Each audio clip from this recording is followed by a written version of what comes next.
up, get out and get something. How will you make it if you never even try? You need to get up, get out and get something. Cause you and I got to do for you and I. What's good, everybody? What's good? Welcome back to yet another episode of Off the Strength, where we're giving you the inside look into all things wellness culture. I'm a trainer called Tony, and of course with me I got some gentlemen of extraordinary league guys. Let's go around the table and introduce ourselves, please. KR Jones is in the building. Good morning. Troy Brooks is here. Peace and love. Your trainer Corey back in the building. Yo, we gotta make some noise for Corey coming back through. Yeah, make some noise. Yo, Corey. Oh, we got the full squad? Oh, man. Ladies and gentlemen, boys and girls, listeners of all types from near and far, we have resurrected this brother. He's joined the force. We was running a strong two-man game for a little bit, man. Yeah. Now Ball. Right, you know? Y'all was killing that two-man We weave. put up some points, man. We put up a lot of points, but I'm happy to have a full squad in here, and I'm happy, fellas. You know, we came in on that get up, get out, and get something kind of vibe. Fellas, I'm happy to share this story with y'all today because I knew from the very first time that I got a chance to talk to this brother that his mission and everything that he stood for and everything that he was working towards was exactly the vibe that we were already on. So I know everybody that is listening in right now is in store for a treat today. Yo, fellas, on some real stuff. We met up at a charity auction, I believe, or something like that. And I was understanding what this brother was trying to do. He was going through and he was telling me about the Black Man Can. And instantaneously, it wasn't even a second. It was no hesitation. He said, oh, you got a brother that's a father, that he's living the right way and he's doing all the rest of the stuff. Let me put him right up on the site. A lot of people that you meet in life say that they want to do something and they say that they want to be about something and they never follow through. I have no value for those people. Yeah. So when I do see somebody that does that, I have to tell you to your face that I do genuinely appreciate you for coming through today. Everybody, let's make some noise for Brandon Frame one time. Yeah. Let's make some noise. Make sure that's loud. We're going to let those applause run for a little bit because this brother's a real man, all right? Brandon, thank you for coming through, my man, founder of the Black Man Can. And I'm sorry, can you give me your abbreviation real quick? Because this is a different type of CC. You know, I heard of the CEOs, I've heard of the CCOs. What's your official title over there, my man? Oh, thank you for having me. And it's a CVO, Chief Visionary Officer. This man's got the vision in 2020. He's giving you the vision, baby. I like where we're going with He's that. giving you the vision. I was trying to set this up, man. It's going to be a good... It needs a rebrand. I like that. You know? That's a great rebrand. Chief Visionary Officer one time. Brandon, thank you for coming through, my man. How you feeling today? I'm feeling good. Honored and happy to be here. Looking forward to just having this great conversation with Kings, you know? Man, listen. Oh, we're going to get into some King shit today, fellas. We're going to get into it. And that's exactly the energy that I wanted to come in on here with, you know, that get up, get out, get something. We all trying to get something. We all trying to elevate a little bit better. And Brandon, I want to go through exactly how you're doing that inside of your sector, but we got a special way that we like to do this, okay? Okay. We like to kick this thing off a little bit, something like this. Now, Brandon, you got a lot of different disciplines underneath this hat, my friend. Usually I like to find out when people fell in love with wellness, but when did you fall in love with uplifting this community? Where'd that come from? Give me that story. Let me understand how you got to be where you are. Oh, that's a great question. So really, it starts, I attended Morehouse College, and while I was there, I started a mentoring program at Charles R. Drew Charter Schools on the east side of Atlanta. And while I was there, it's called Role Model Scholars and Gentlemen Mentoring. And like many communities, if you live on one side of the city, you never go to the other side of the city. So Charles Drew school been on the east side, kids on the east side never go to the west side. West side, that's where the King Center is, that's where Morehouse is and whatnot. But like you just don't travel across the city like that. So we brought him over to Morehouse, had this, amazing day, seeing what it's like to see, black men in college and just college in general, play basketball, video games, just like here's what it's like to be a college student. And so then we went back to the school and we did a debrief. And at the debrief, one young man said the only other place that he could see that was like Morehouse was prison. Damn. And so asking him to elaborate, he said the only other place that he could think of that had 3,000 black men in one place at one time is jail. And at that point, M.K. Asante is one of my favorite scholars, and I have been studying him through my hip-hop education class with Dr. Joyce Wilson. And it says, he says, once you make an observation, you have an obligation. So I made an observation that black men and boys need to see positive images of themselves and need to have their stories told. And so therefore it was my obligation to kind of follow through on that. And that's kind of like the idea started in college. And then April 2010, so coming up this April is 10 years, but April of 2010 is when we launched the blackmancan.org. And since then it has grown into a brand, a lifestyle, a nonprofit that it focuses on amplifying the stories of black men and boys to show what we can do. Man, listen, and you came to the right place for this amplification, man. I'm going to be hype all day, right? I like it. Let's go. So I got to hit the record scratch and pull back a little bit. I need that MK Asante quote one more time because it's going to get played again, my man. We hitting the reverb on that. Can you give me that one more time, please? Once you make an observation, you have an obligation. You know what? We've been observing a lot of things inside here, fellas. What's some of the obligations you feel like you have coming in here for my man Brandon, man? What are you guys feeling on that so far? I think I definitely just want to connect on the Atlanta aspect. So I had 2 of my cousins graduated from Morehouse, and then a good friend of mine from high school graduated, and Obama shouted him out, and he got he went to Harvard Business School full ride after that too. So Morehouse has a special place of love in my heart, the whole AUC. But kids are one of those things that I feel they will always give you the truth, and being able to hear that, you have to have that obligation to be like, look, man, I know this is your reality, but the world is bigger than that. You have to expand upon that. So I appreciate that being the entrance of the story. I know we're going to buttress into a whole nother part of this conversation. He got buttressed in early. That's why he got buttressed in early. He been trying to get that one out for a He while heard his now. brother went to Morehouse. He was like, all right, you ain't going to be the only scholar. Y'all only see one up Jones in gonna here. pull out a wrinkled up piece of paper and check off a couple boxes. Yeah, exactly. Did He's it. like, Tris, got it. I got you. Scrabbled up. Got it. Step my game up. Look at that. All right, I see you, Jones. I ain't mad at you. What about y'all other brothers, man? How y'all feeling about this? I'm honored for you to be in the room, period, because I'm a huge fan of the platform, huge fan of what you're doing. Thank you for Tony for the alley-oop, for you to feature me on the page, man. I think I always looked at not having a father as being something that was just truly traumatic in my life, and it's affected me in more ways than one. And now that I have the opportunity to be a father, I think it's really important that our communities see the other side of that. We can still be strong parents without having a parent in the household. So I think my whole thing is just bringing that positivity that there needs to be a different narrative when it comes to black men. And that's on all different levels, but especially when it comes to parenting. We want to be parents. You give us the opportunity to be parents, we'll step up to the plate and be the best parents that we can. Absolutely. Hell yeah, man. I just want to stop and punctuate this a little bit because there's a lot to do over here, right? So this man said he's elevating these kings and teaching black people that you could do better if you see better and you can move forward, right? So it's only right if we take a little bit of pause and recognize some of these damn accomplishments this man's coming through because he's got some artillery with him, man. Yeah. It's a lot.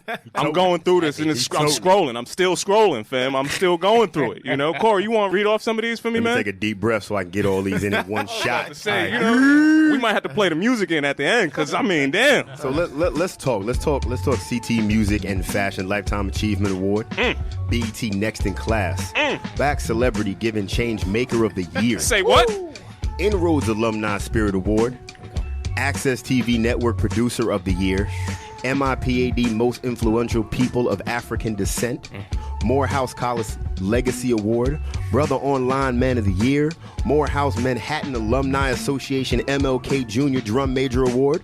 I mean, Janet Linton Leadership Award. on the drums with him? The Black Enterprise B Modern Man. I mean, The Hartford Business Journal 40 Under 40 Blackstreet Excellence in Education Award. 100 Men of Color Award. Still Man, going. I'm done. damn. I mean, listen, brother. We can take a step back and we look at people on the Pantheon, right? And we see them where they are. But what's one of the most important things in understanding how that transfer from what I want to get to and how you got there is a very important part. So I want to unpack that a little bit. But I do want to give breath to that. And fellas, let's give another round of applause inside of this. So now we understand what the mission was, what the vision was. Can you give me a little bit about how you got to this point? Because, again, I could just see the mountain. I don't know how to climb it just yet. Can you show me the path, my friend? Absolutely. So, I mean, it starts with, I think, I really just, first, God is such a huge piece of this because when I started first I polled people, black men can, a black man can, black man can with no the or a, and we settled on the black man can after just talking to people. But when I went to go buy the domain name, .com wasn't available. Somebody, owned it. No website, but somebody owned it. But like if you're starting a blog, it started as a blog. So a blog you want .com. But I think that speaks to, walking by faith and not by sight, even though if you don't even know that you're doing that, because God knew that down the road it would be a not-profit, so we would need .org. But when I started, .org was the only thing that was available.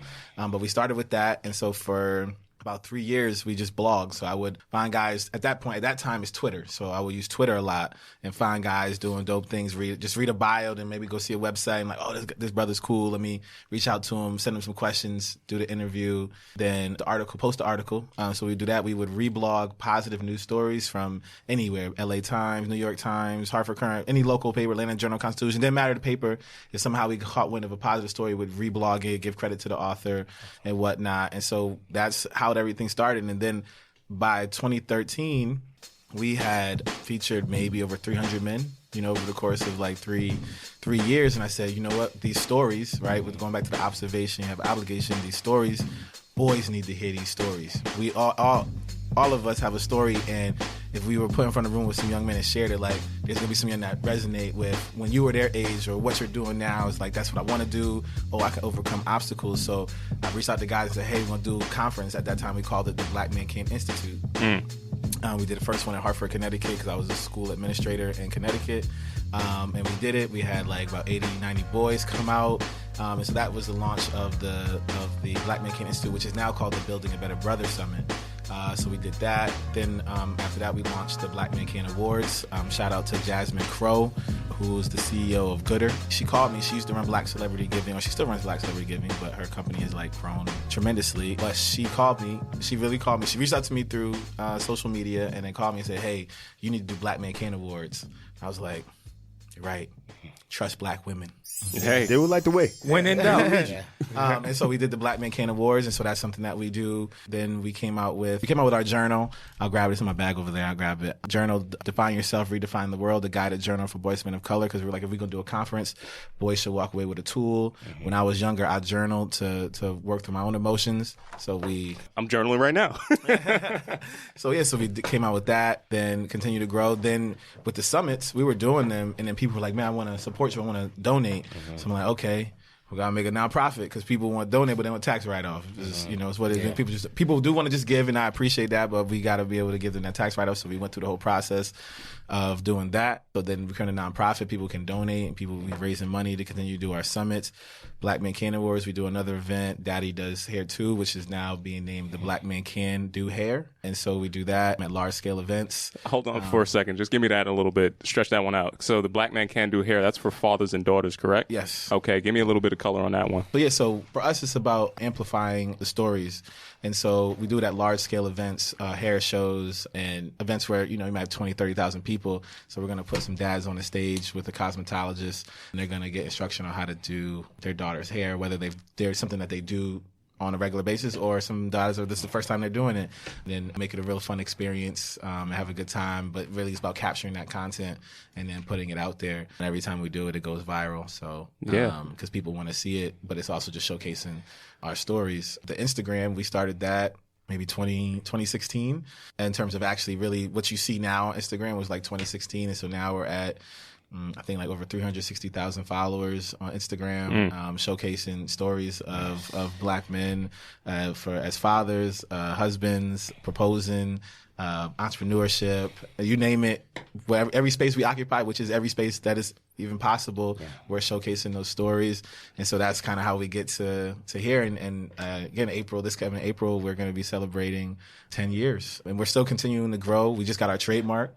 So now everything is like, now that we have that, everything is the Black Man Can. And then like any type of event or anything that we're going to do, because we own the name there. So we don't have to call anything else. We just Black Man Can. And then, whatever we want to do.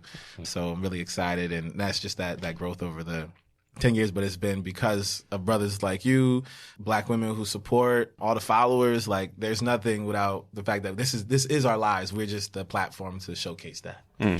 Okay, now there's a lot of richness inside of that, and I want to make sure I get my fellas in here a second over there. But the Black Man Can also secure the bag. That's what I'm hearing inside that story. I'm going to come back to that. He's got the TM. It's registered over here.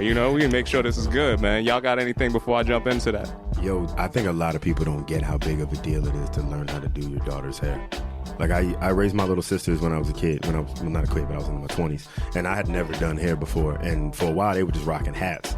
And I know they were mad at me because they were the only little girls that didn't have the little braids in their hair. And I was like running around trying to find somebody to do hair. And as much as trying to parent is such a big challenge, one of the small things are the things you really worry about, because that's what people see immediately. And if your kid looks raggedy and you look like you're on point, everyone looks at you funny. Yeah. So like I would be that dude, I'm put together, they're dressed well, but their hair is raggedy and I looked bad. And I felt bad about it. And I had to end up like spending money with the hairdresser for her to teach me how to do like simple stuff so their hair didn't look that bad. So that right there in itself is going to be a blessing for just confidence and just that next step into parenting, especially if you're a single father or you have any kind of situation where you're the one doing hair in the morning. I wasn't by myself, but I was the one doing hair in the morning. And it was a bad look for a while. Okay. That's a blessing. I don't have a daughter. That's a blessing. I don't have a daughter, but I don't know if y'all see my son. That's some hair. He's got some hair, and it's like the smooth, silky rhythm of the night hair. Yeah, he got that So, DeBarge. yeah, he got that exactly. So that has to be done too. So like I understand that. Like I literally have to like make sure I'm using the oil and curling the hair and parting it the right way, and he's moving all kinds of crazy. 'Cause if you know don't, what I he mean? look like It's a pastor. different. Yeah, exactly. I can appreciate That's that exactly what we're not going for. No, I really appreciate that perspective. That's even something that, especially with the growth of men's grooming and hair, and like letting men growing their hair out and doing things, you actually like that's giving me a whole nother thought process. I got something. Yeah. around Trust me. fathers and sons. Get What shape I ups have and all here, that, man. Listen. You got the hair, like you do this, Yeah. like you can do the first cut, right? You do the Yeah. first barbershop trip, but then if your son wants to grow out the hair, like and kind of helping him manage that is the thing. Getting barbers or getting master barbers to teach, people how to just help groom their son's hair. So if they're on a budget and can't afford to go to the barbershop all the time, teaching the dads or giving them the tools that they can utilize to basically keep their kids groomed without taking away business from the professionals, but just giving them small tips. I mean, we all hit with the clipper, get the back of the neck real quick, little things like that. Make him look a little neat, man. You had to teach myself how to use a straight razor. That was a lot of bloody faces for a minute learning that. It would have been nice if somebody came through. Showed you the way. You know what I mean? I'm gonna keep it all the way 100. I wish I was around probably like a good 30-something years ago when Mom's got the clippers out. She was trying to do her own thing. I love her, but damn, that was some rough days. That was a bad day. Those were some rough days. And that was when the fro was born. Yeah. Nah, Ma, I got it. I got this from here. I'm gonna be all right. My style. Be My real style. natural, Ma. This bowl cut right now, it's gonna get. You don't know how many whoopings I'm gonna get in school just off of that. Oh man. So I do appreciate that, man. We always have to think about how we keep ourselves up, and that's again another tenet that I see in everything that you're doing when you're talking about how you want to make black boys become the men that our communities need. I want to get into that, but before that, you talked a little bit about the scholastic aspect of what it is that you do, and I think there's a wellness story in there, there's a health story in there, because I see that social emotional learning component being directly tied to what the health and wellness of our community at large is. Talk to me a little bit about how you got into that deputy director position and tell me what that means to you and what you see the impact of.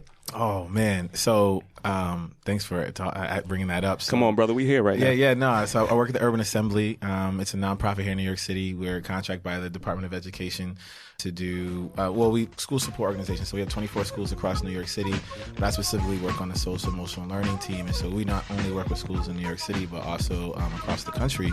And so what we do is we help schools implement, sustain, and build their capacity to teach social emotional learning. All of us can think about our time in school, and yes, we learn math, science, English, history, foreign language, but what we didn't, what our teachers necessarily didn't directly instruct us on is like how to self-management, self-awareness, goal-directed behavior, optimistic thinking. Those are skills that we can teach young people. It's not something that, for all of us, we probably just learned it through life. We might have got it at home through different things with our parents, but you learned it kind of just through your experiences. You're like, oh, this is how I learned who I was, as opposed to like my teacher really gave me some direct instruction on that. And so that's what I do, and I love doing that because you see students building those skills that are actually going to allow them to be really successful in life. It's not taking anything away from the importance of algebra or history or biology, but we know that once they leave our high schools, they need to be able to function in society. And to be able to function in society, you have to have self-management, you have to have self-awareness, goal-directed behavior, optimistic thinking, make responsible decisions. And studies show that if you teach students these skills, when they become adults, they're gonna less likely to take part in risky sexual behavior. They're less likely to be in poverty, and a host of other things. And so it's important for our schools, though, to be able to do that as the entire school. In most places, it sits with the social worker or it sits with the school counselor. But no, all teachers the administration need to be responsible for the direct instruction of social emotional learning as well as the reinforcement of social emotional learning. But schools aren't organized to do that. And so we've built some technology that allows for schools to organize themselves around social emotional learning and academic development. And when you combine those two together, you see test scores rise. You see overall confidence rise. You students being able to advocate for themselves and pursue excellence with impeccable effort. And so that's what I love doing. And the fact that I get to do that, not just here in New York City, but across the country is just awesome. And like even sometimes sitting with superintendents and principals, and they're just so happy, like, you know, it's not, they want to do this work, but they necessarily don't have the tools. And so we've built these tools that really we get to share with principals and school districts. And even in some districts, like it's the reorganizing almost how they actually function, right? Like we have the tools that are like, okay, this is what we're not doing. We're identifying our gaps. Yeah. And then here's how we can close them. And it's fun to be able to coach and help and consult with districts to help them do that.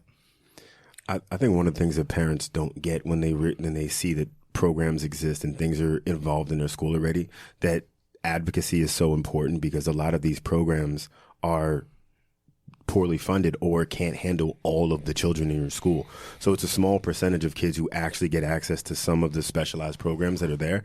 And parents miss out on the fact that you have to keep working to get the funding going, to get to school. Because a lot of schools want to do things, but unless there's outside influence that's pushing forward, then a lot of these things are underfunded and not supported well enough. So one, it's obviously a beautiful thing that you're doing these things, but parents who are listening, make sure that you're doing everything you can to support the programs that do bring things into your schools, because not all these kids have access to these things. And often it's the kids who are at the very top and the kids who are at the very bottom, so to speak. And the kids in the middle just can't fit somewhere. And they need something else. Yeah.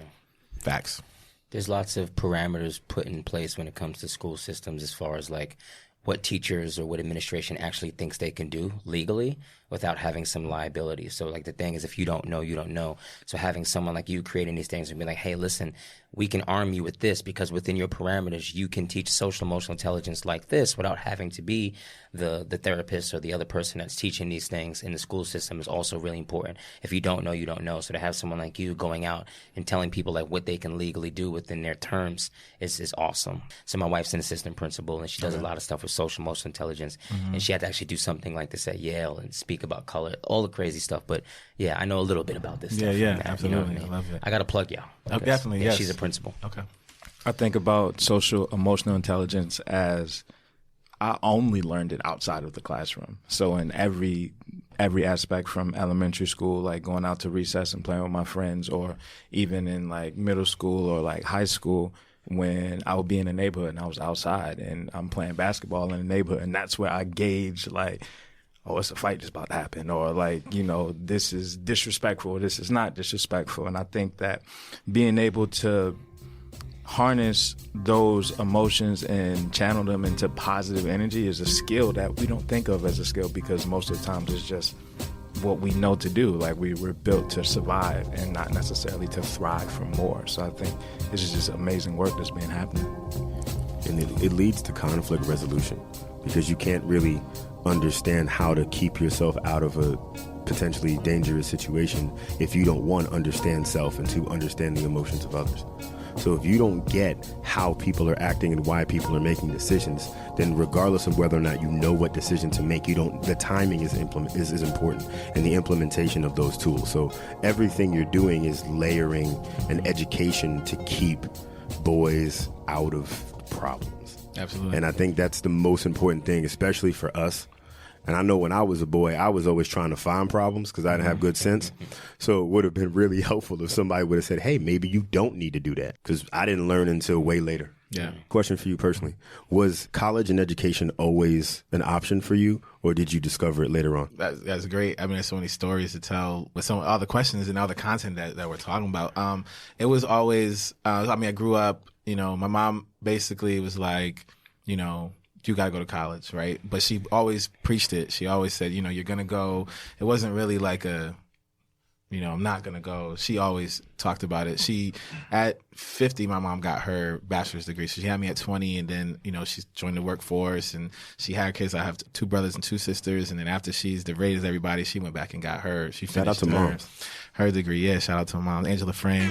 Shout her out. Love you, Mom. But yeah, it was always like, I just didn't know where I was going. I grew up a college basketball fan from Connecticut, UConn. So I didn't want to go to UConn, but I was like Syracuse. I was a Big East dude. So I don't know for me, I'm Big East. I missed that. I missed that part of college basketball. But I was like Syracuse, Louisville. At the time, that's when they were all in the Big East. That was a long, short days. St. John's. These are all the schools. Like, that's where I was going to go to college. I was going to go to one of those schools. In high school, I realized I wasn't going to be a D1 player, but boom. But then I actually discovered Morehouse by my best friend, Marcus Blackwell. His dad went to Morehouse. And so we were riding to SAT prep class, and his dad said, if my son wants to go anywhere else, he got to figure out how he's going to pay for it because my money's going to Morehouse. And that's like that legacy. Respect that, thing. yeah. So I was like, what's this Morehouse? Yeah. And then I remember when my memory came back, and I was like, the first time I actually heard about Morehouse before then was in the Boys in the Hood. At the end of Boys in the Hood, Cuba Gooding Jr. goes to Morehouse. Then I went on a Black College tour, and then I was sold. I did apply to some other schools, but I knew Morehouse is where I wanted to go, where I wanted to be, and that was it. But my mom always plugged, like, you're going to go to college. Like, that's the plan. There is no... Now she never talked to me like, oh, you're going to go work or anything like that. Like, those weren't conversations we had. It was just like, you're going to go to college. And I think she did all the things to help prepare me so that I left. So I learned how to wash. When I'm the oldest, so washing clothes, take care of my brothers, going to overnight camps and everything. So even when I left, it wasn't like, I'm leaving home. Like, it's just leaving home for a longer period of time than what I maybe have been used to. But my mom always pushed, school and everything. So yeah, it's always about that life, I guess. That's what's up, man. I, again, always have an affinity for the Black college experience. I found out about it a little bit late in terms of the game. I mean, it wasn't something that everybody up here was talking about, just to be straight up. I didn't have a lot of examples of people telling me about why this was so important. So to hear it and to see this reevaluation process taking place, and to hear like your Jemele Hills making, the claims for athletes to start to relook into this and see what we're doing, and really appreciating what we already had and appreciating the value that we didn't have to take away from these communities. We could just reinvest it. Absolutely. And to push that point, and I literally just had this conversation, and when we're talking about that, I think I'm all for the conversation of athletes considering historically Black colleges, especially in basketball. Football is a little bit different because like the amount of players that you need to really like turn around your program. But the conversation that should be had in the article that I would love to see Jemele Hill write, or I would love Taylor Rooks or the Undefeated, people like that in that space to talk about, is to say, why hasn't a Power 5 conference invited a HBCU to be a member? They don't want it. Exactly. So the SEC paid out $44.9 million per school. What happens if you think what the SEC is, that's FAMU, that's Bethune-Cookman, that's Alabama A&M, even Texas Southern could be in the Big 12, right? When you look at where things are located, right? And imagine if any one of those schools was in a Power 5, and my theory is that within 5 years, you would see constant Final Fours, and you would see a team in a BCS championship game, because Black athletes want to go. They do want to go to HBCUs, because anybody will tell you down in Auburn that at Alabama State, Cam Newton, all them was over there partying, right? If you go to Atlanta, they tell you the boys FAM from Georgia campus. Tech. You go to FAMU, they tell you all the boys from Florida State is at FAMU, right? So they would go. But those places don't have the facilities to be able to that Florida State and them have. So if you had I would love to just see one and then see what happens. Give it 5 years, and you would see a complete turnaround in terms of who's running the game. Honestly, FAM got the best shot. FAM has the best shot as far as the way it's set up in the conference and where it is. Like, that would make them perfect. You could do SEC or ACC. And they've competed in recent years relatively. They've competed Absolutely. without the resources. So giving them. Yeah, that's So that's the one I would love to see, like a real article with some, they write Jemele Hill and all the different sports writers write amazing articles, and I would love to see that deep dive, how they're talking about just specific athletes, into like, why hasn't that happened? And when you think about all the conference realignment that took place, there was opportunity to do so, but why was that never a conversation, a thought, what does a college HBCU president need to do to push that? What do we need to do to push that envelope to see it happen? Right? Well, I think part of it is that amplification process because my eyes are open. I went to a couple of SEC schools, and I did not know that they were getting that much money off rip just for being a part of these because some of these schools were trash, and you know exactly what I'm talking about. It's like, they should not have been getting – I did not see that dollar circulate, my friend, coming back around. Got a lot of people that played on these teams. It was like, hey, they did not see that much. You said 44-point-something million? 44.9 Trickle-down economics, man. Just to be a member. Just because you're a member. That's not the your sales. That's just you're a member of the SEC. We're gonna annotate TV this deals right are here. serious. We're gonna put a little earmark on this because I got some calls to make after we get off this damn show. Think about it. The SEC has their own TV network. Exactly. Like radio network, TV network, they're an engine. So those dollars are real. Yep. Those dollars are very real. I appreciate the fact that they can own their own platforms, but you know what? I do want to celebrate and circulate back around to us owning our own platforms. And that's something that, you know, in that conversation, Corey, I do think that we're going to be working towards that by starting and stirring that pot right now and having these conversations. So I am serious about making some calls when I get off, and I want to see how my brothers can help me elevate that whole inquisition in terms of how we understand that maybe we can ring some bells and get to some of those, you know, the people who write those articles. Maybe we can put that on their radar. But just going back into that whole idea of what the platform is and how important it is and how that impact is driven forward, building a platform is an extremely hard thing. It's extremely difficult. You have to have patience that most people don't have. You have to have perseverance that a lot of people will never see in life. We heard about all the good. We hear about the aspiration, and we hear where you're trying to go. And I know we're going to keep championing you going in that direction going forward. But there had to be some times where you had to question that. There has to be some times where things didn't look like they were as certain as they were. Can you talk to me a little bit about that and how you made it through that side? Absolutely. So, I mean, there was one time, this was back in maybe 2013, we got like our first like kind of major press. We were, I think we're in like the second to last or even the last copy of like Jet magazine, right? And at that time, that's still like people rated Jet. And shout out to Jet, man. Yeah. Swimsuit, beauty of the week. Hey, that got you through some things. Yeah. Collected them all. Absolutely. And so, and our website like crashed, like where we were hosting and everything like that. That's when, you know, I'm not even familiar with all that stuff, but I just know that it crashed. And like, you know, our magazine's out. We got like a news story, and like now we have no website. You go to it, it's like, you know, nothing. It's an abyss, you know. So that was one where I was like, man, it's been 3-4 years, man. We could, you know, call it a wrap, you know, but pushed through, built a whole website in like 2 days with my friend. And then we got it going. So like that was one time where I really wanted to just like, you know, the website crashed. Like we lost 3 years of content. Like, wow. Like crashed to like I didn't know. Crashed and deleted. Like gone. I had I had to go back and look at like through emails of all the interviews that I did and type them up and re-edit them. And, you know, we got the website up in like 2 days. We put like 3 or 4 stories up. It wasn't like everything, but we got everything back up. Then resent out links to everybody like, hey, we're back up and running. Here's the new link to your story.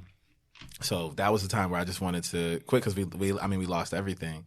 But we rebuilt it.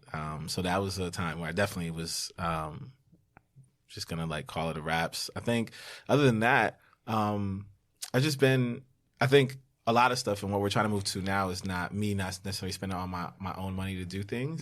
So I think if anything, that's always sometimes that will push you to not want to do something. I guess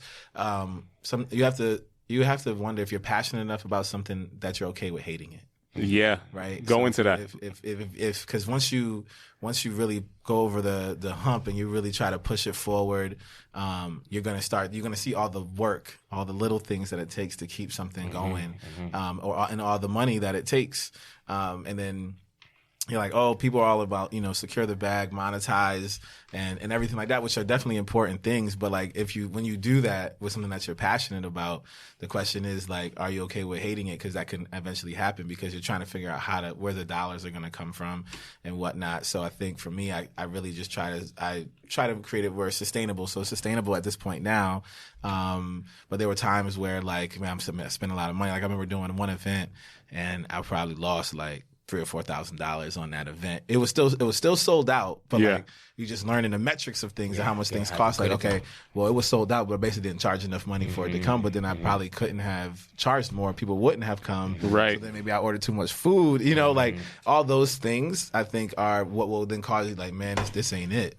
You know, but all of it is you really took it as a learning experience or failing forward, right? And so you're like, okay, boom, all right, yeah, I got a little debt that I've incurred from this this experience, but it was still sold out. We got coverage from it, and now we like, what did we do wrong? What are the missteps? And that got me into like logistics and supply chain, and you start learning all these things and. What's the best way to market? What's the best way to use Facebook advertising? All those things. I think that's what makes it fun. And you got to look at it that way. Like, what are all the things that I'm learning? And then once you learn it, you can also hire somebody to do it because you know what you're looking for. So then you start to delegate so that you can't work on your business and in your business at the same time. But that's just the journey of the process, right? To learn those things because you don't know those things. If you think you could do all these things, entrepreneurship life is glamorous and whatnot. And I think what's also been beneficial is that this whole time since I started, I've always had a job. Yeah. So that some people may say like, oh, you're not all in or that's a crutch. I say, actually, no, it's actually allowed me to actually build it.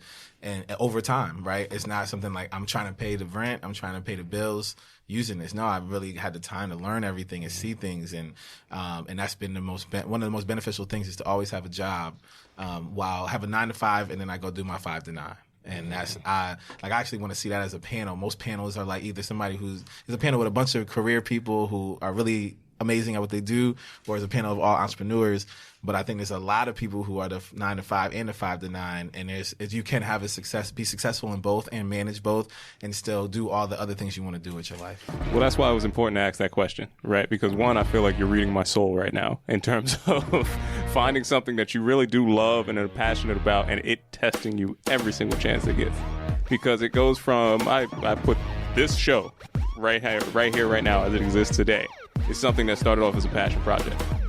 And it started off as something that was just an artistic outlet, right? But very early on, we understood that the response that we're getting, if you make an observation, right, you have an obligation to keep elevating what you're talking about, right? So it became pretty apparent that this was not just going to be something where I could get up with a couple of homies and just be kicking it, because we all got time, energy, and effort that we got to put into a lot of other spaces. So we need to get as much out of this as we can. And the response that we get from the people that need this information the most is a palpable response.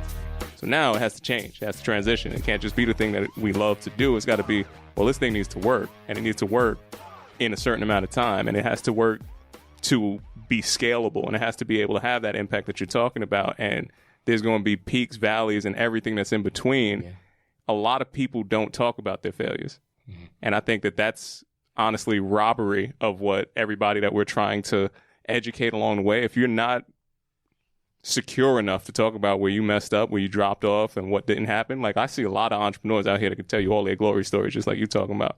But you're not an entrepreneur if you ain't taking those L's with you, carrying those L's and learning from those L's. So I don't know if you have an MBA, but all the stuff that you went through gave you a lot of in the field experience to get that MBA. It was on the bottom of the list, right under the Dundee. There we go. I was just like, listen, man, by the time I got to the 5th page, I couldn't keep reading all the accomplishments that you had, brother. My fault on that, But in the field, that MBA also changes up a little bit because what you read in the book is not going to translate to when you can't make payroll this week. Mm-hmm. It's not going to translate to when somebody at the end of that catering event needs to get paid, and you got to look at yourself, you got to look at everybody else, and the leader's got to eat last. Yep. Absolutely. Right? Getting prepared for that, I didn't get the course. Nobody showed me that. So if there's anything that I could do, it's going to be to keep talking about people and talking to people that are doing that way. So hopefully somebody listening can hear that and take it in the right direction. No, absolutely. No, I love that. I think, what I always like to say, or the quote I use, is you got to turn stumbling blocks into stepping stones. Hey, man. Right? And that's the journey of life. But definitely when you're starting something, you're going to hit the stumbling blocks, but you turn them into stepping stones. And then that allows you to, be great, greatness. So, and thinking about Kobe Bryant, Kobe Bryant and Nipsey Hussle, I had tweeted this as attack the marathon with the Mamba mentality. Okay. I like this. It's like the black man can attack the marathon with the Mamba mentality. I see where this is going. Another question for you, fam. Do you still love it? You've done all these things. You've made the accomplishments. You've gotten to a point. I could tell you have a way to go, but do you still have the love? Yeah. I love it, man. Like, I was in D.C. yesterday, and in the next month or two, like, hopefully it will be a really big announcement from the meeting that I had yesterday and some of the things that we're about to do. I love it. Like, and then I have a children's book. So it's allowed me to create other things. So I have the journal, Define Yourself, Redefine the World, a guided journal for boys and men of color.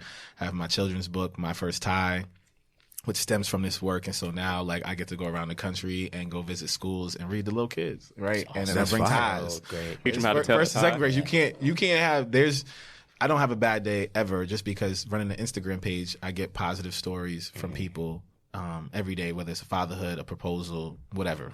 Positive stories every day. I read them, but there's nothing like starting off your day with some second graders or some first graders, and especially if the school has done prep and they like maybe have read about you or whatnot. Like I went to the school in Boston, and I walked into school, and the kids like I walked in and the kids were like looking around the corner like. The author here. The author's he's here. Like you can't, you know what I mean? Like you can't. And then you go in and they're like telling you their favorite page in the book. And this is what I like. Well, why did you do this? You know, I mean, you can't. Like those are all the things. So I love it because it's generated so many other outcomes that are like life changing. You know, I had a book signing here in New York City, and the kid brought the book. They had already bought it, and he brought his book report. Like, what, you know what I mean? Like, I started crying. Like, that's not even something I thought about. Like, we're going to do the children's book. And then, you know, a kid is going to bring his book report. Like, he did a whole book report on the book. On the book. You know what I mean? Like, So that's, awesome. you can't, so I love it. Every day is a great day. Not to say that we don't have our low points and whatnot, but every day is a good day. It's something good to look back on and say, you know, you're doing God's work. So That's a blessing. Such a great perspective. When you speak, man, I just see the energy that you have for this and the passion behind it. And you could tell that it's something that you love truly. So my question to you would be, what does success look like for you in this industry? Because to me, we see it on paper. You're already successful. You've already accomplished so much more. But what would that end goal look like? Or what does the next version of this look like? I think one thing in terms of what it will look like is amplifying that message to the next level where maybe we have some like sponsor type of content that we're working that allows for it to get out. Some of our events to be sponsored and, you know, not only, like when we did Black Man Can't Awards, we have 400 people. Man, I want 1,000 people there, you know, to experience to celebrate the brilliance of Black men. So that's kind of like I think what it looks like kind of moving forward is just amplifying the stories even more. We started as a blog. We've kind of channeled a lot of stuff to Instagram, but we're in a strategy area now to pivot a little bit more to continue bring back the blog, so then we drive more back to our own traffic because technically being on Instagram, you're on somebody else's platform. For sure. So we need to drive that back to our own platform. Say that again, please. Let them know that we don't own that. We don't, yeah. So like you want to drive it back to our platform. So I mean, definitely means something to have some followers and engagement and whatnot, but you want to drive that traffic back to your own platform. So looking at, you know, the strategy behind that and utilizing Facebook a little more to do that. So that's kind of what I think that's what it looks like. And then continuing to build. So like when we do our summits, we do 5 or 6 summits a year, maybe 250 boys at each summit, and continuing to grow our mentor network. You know, maybe it's all 4 of you get to come and do a workshop, you know, with some boys and it's around, you know, creating your own podcast or whatever it may be, right? That's, you know, continuing to grow the network so that so many more of us are, you know, pouring into the lives of young men. That's what it looks like as well, and continuing to grow. We just did our first international summit last month in the Bahamas. So we went to the Bahamas, and so like even connecting with the young men there, right, and seeing like the differences, but also the similarities between us, right? You got the Caribbean and the thing and different things and what it means to be a Bahamian man and whatnot. So like we did a panel and we had one guy from Haiti. We had Haiti, Bahamas, Honduras, and the United States, right? And so there was these nuances of what it means to be a man in different countries, because there's some nuances there, but then also what's the similarities and talking about that and manhood and masculinity and having those conversations. And I mean, that's what it looks like, and continuing to grow. And like we're launching our dinner series this week, which is something we're gonna try to take to the next level as well. But we got to do it first. Get the film, get some photos. We're working with Strivers Row to make that happen. And so then be able to go and do dinners across the country and pull men together, right? So I have all 4 of you come, and then I have 15 other men that nobody knows, and they come, and then we all build and share our stories and get that healing and restoration. I think that's what it looks like as well. Like every weekend. There is a brunch for women. There is a summit for women.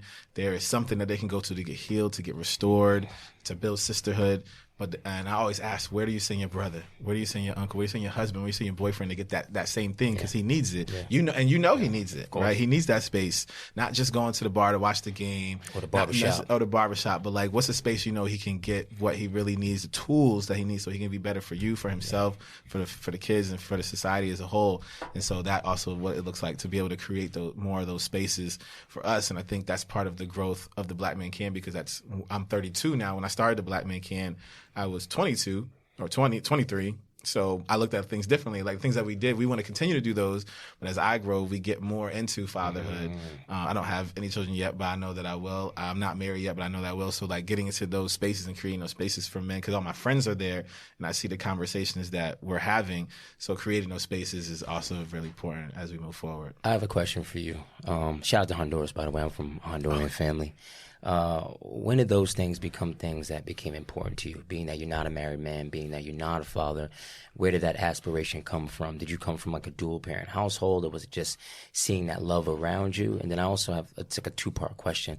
You spoke about earlier about how it's important to showcase positive role models in our society and what marriage looks like. I really want to know what that looks like to you, because I know why I think it's important and why I think the world needs to see it, but I would love to hear your point of view on why we think it's important to put that out there in the world in today's society. Absolutely. So I think in terms of the first question, I grew up in a single-parent household. I met my dad when I was 18, and we have an amazing relationship now. We're season ticket holders to America's team, the Dallas Cowboys. Wow.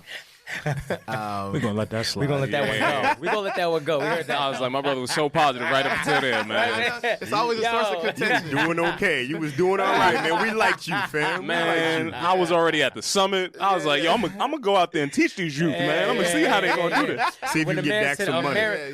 I heard America's team in slow motion. I was like, wait a minute. So we do that. I was in his wedding. I go down and he lives in Charlotte. Now he's retired. I spend a lot of time with him, and we have like an amazing relationship.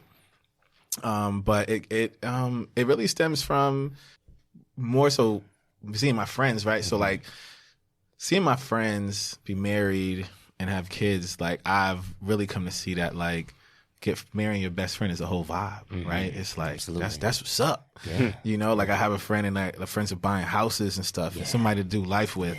And I'm like, man, that's what's up. You know, I think about, you listed some of the different accomplishments, and most of those places I've gone, I was by myself, you know, and I leave by myself. You know, I have somebody to take a picture with me and everything like that. So, you know, you start to see those things. Like one of my friends, when he won a pitch competition. He's like, "Oh," I had called him because I saw it on Instagram, and I called him. He's like, "Yeah, I was on the phone with my wife." You know, that's the first person he calls, and like first person I called my mom, and there's nothing wrong with that. There's nothing wrong with that at all. There's nothing wrong with that, Mama.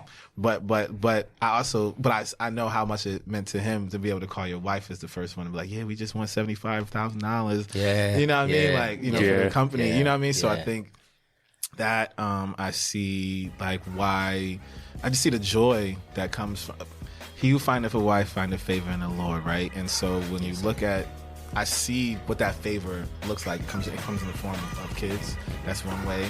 It comes in the form of support. It comes in the form of like that feminine energy, right? Where like sometimes I think, like, at least I believe that like God is both man and woman, right? And so like you need a woman to give you ideas and thoughts because you just don't think that way. It's just like the way God moves her complements the way God moves you. Boy, your DM is about to be singing. I was about to say, this man is Your DM is about to be singing. So I think those two things kind of go together. You need that. Yeah. And I think about like, and like it's going back to like the Trust Black Women, like some of the stuff that we have with the Black Man Can is because like these are women that were friends. Like Jasmine called me and said, "Hey, you need to do the Black Man Can Awards." My friend Glenda was like, "Hey, you need to, push the Falling Black in Love is what we do around Black love. So you need to push that more, right?" My friend Martine said, "Hey, you need to start an Instagram page." Joanna Rodriguez called me and said, "Hey, you need to do a journal with all your quotes and interviews that you've done." That's how we got to the journal, right? So like Black women have like literally like just poured, and these like people just like, "Hey, I think you should do this," and it's like boom. And even the meeting that we had yesterday and the things that we're working on is just Black women constantly pouring in. And then through that, I'm able to create spaces and do things for men. I mean, I work with a bunch of brothers too. Like, we definitely work with Black men, but like, you know, that, and so I see like, wow, what does that look like to have my person that does that for me on a constant basis? And so, I think that's why. And, you know, like I said, my friends, I just see like, you know, buying homes and That's a beautiful thing. you know, like I like one of my friends, because I won't say his name so that way nobody knows, but like one of the stories I saw, like this is a real story. So they, when they got married, he had the money to buy their home, pay for the wedding and buy the home. Like that's just where he was at the time, right? And so boom, so that happens, right?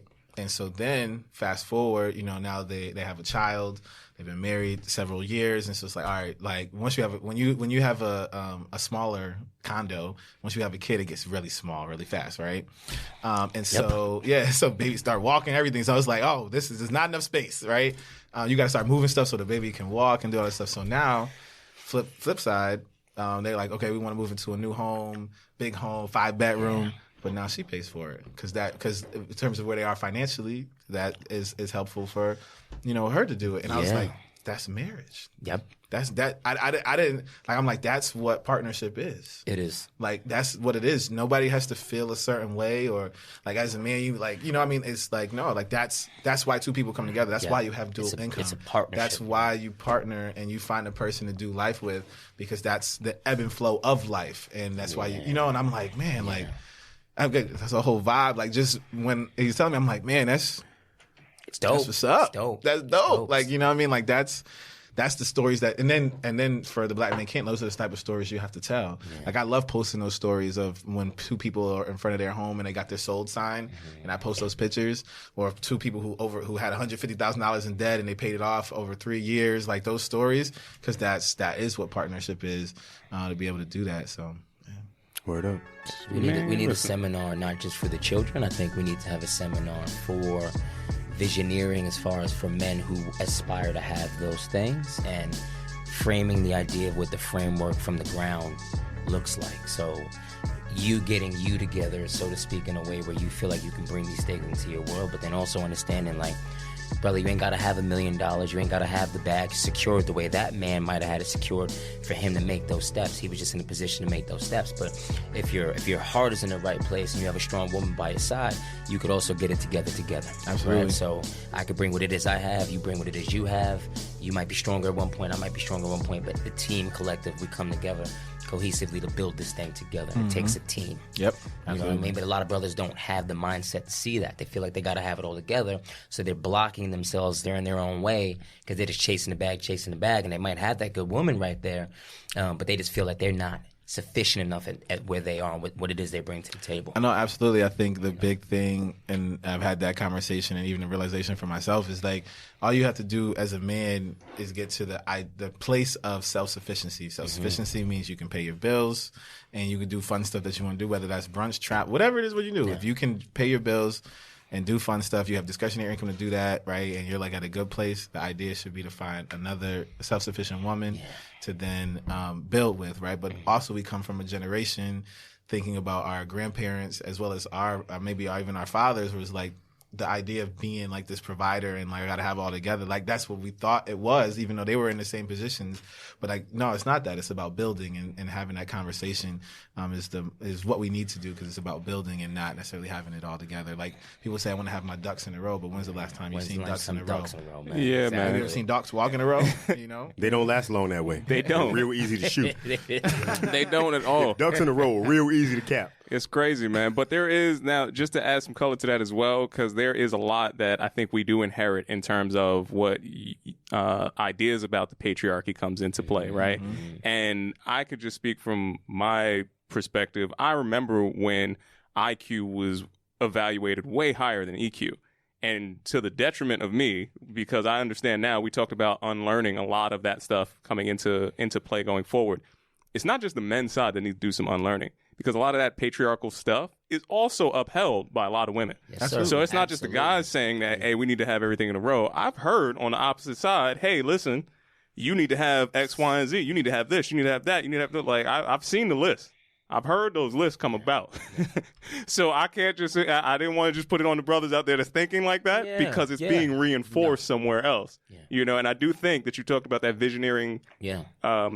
effort to try to go forward. Well, we got the chief visionary officer right here, so it's only a matter of time before we put X plus Y, and we're going to get to that damn Z. We got to combat the culture on both sides. Yeah, man, we got to educate everybody, you know, and we have to unlearn all the toxic things on both sides. It's not just toxic masculinity. We got some other sides that's holding down some toxic stuff too, and the great learning or unlearning is going to be able to wash all of that stuff away. The perception needs a rebrand on both sides. For sure. No matter what. I think, and I think strong individuals, strong humans want to bring their best to the plate, and they also want to see that reciprocated. I don't think anyone, man or woman, that's coming into this new year, this 2020 with the right vision, shouldn't be coming into this year with that. It should be, hey, listen, this is what I bring to the table. It's the most I could bring, but I'm expecting you to bring something as well. You know what I mean? I think both parties should be bringing something to the table. Can't come to Thanksgiving empty-handed. You can't. Yeah. That's what we said. Bring a napkin or a plastic fork. Whatever or you got, something. man, the fixins. You might not be able to bring the turkey, but you just bring in the fixins. You bring whatever it is you can bring,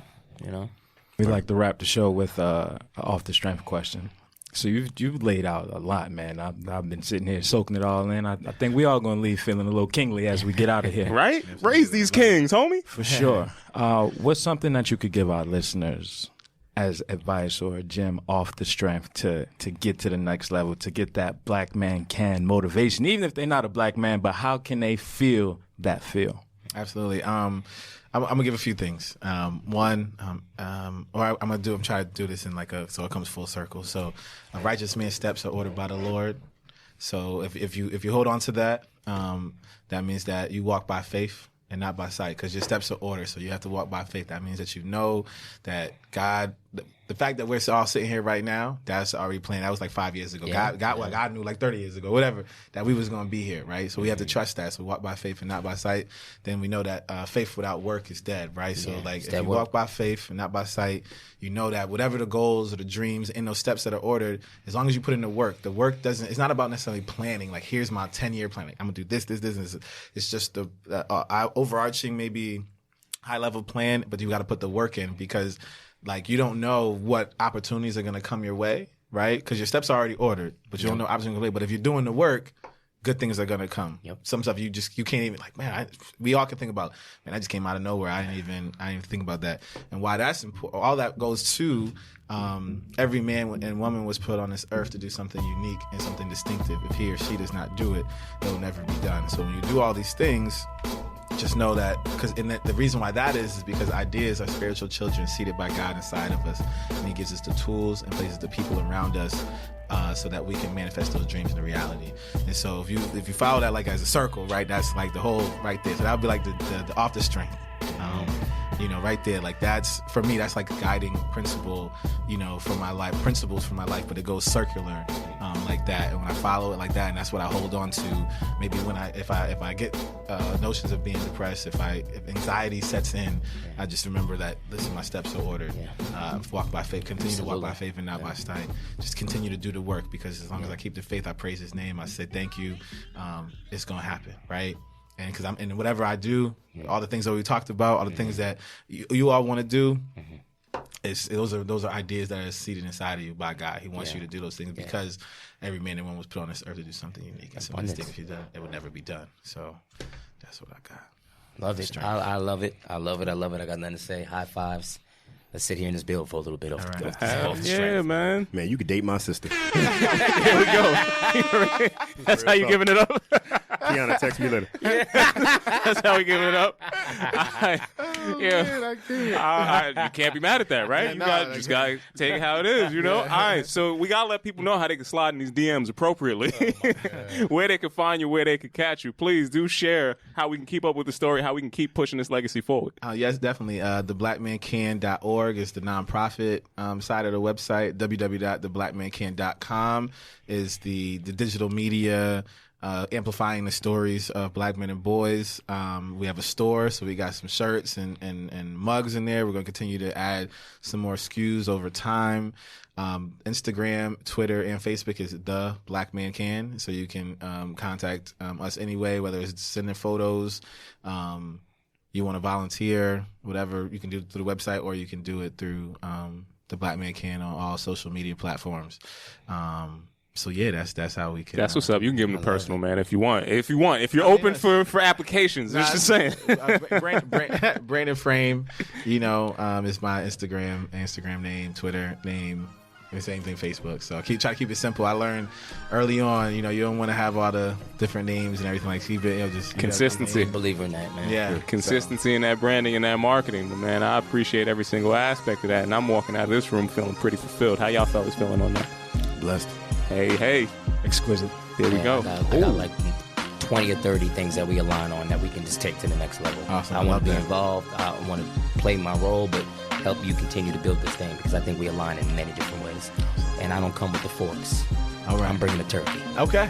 All right. You made the observation, Troy. Yes. Now you have the obligation, There we my go. friend. You're right. Once again, it's been another fantastic episode of Off the Strength. I'm a trainer called Tony. J.R. Jones. Troy Brooks. You're a trainer, Corey. Peace and much love to y'all. Until next time, we'll see you soon.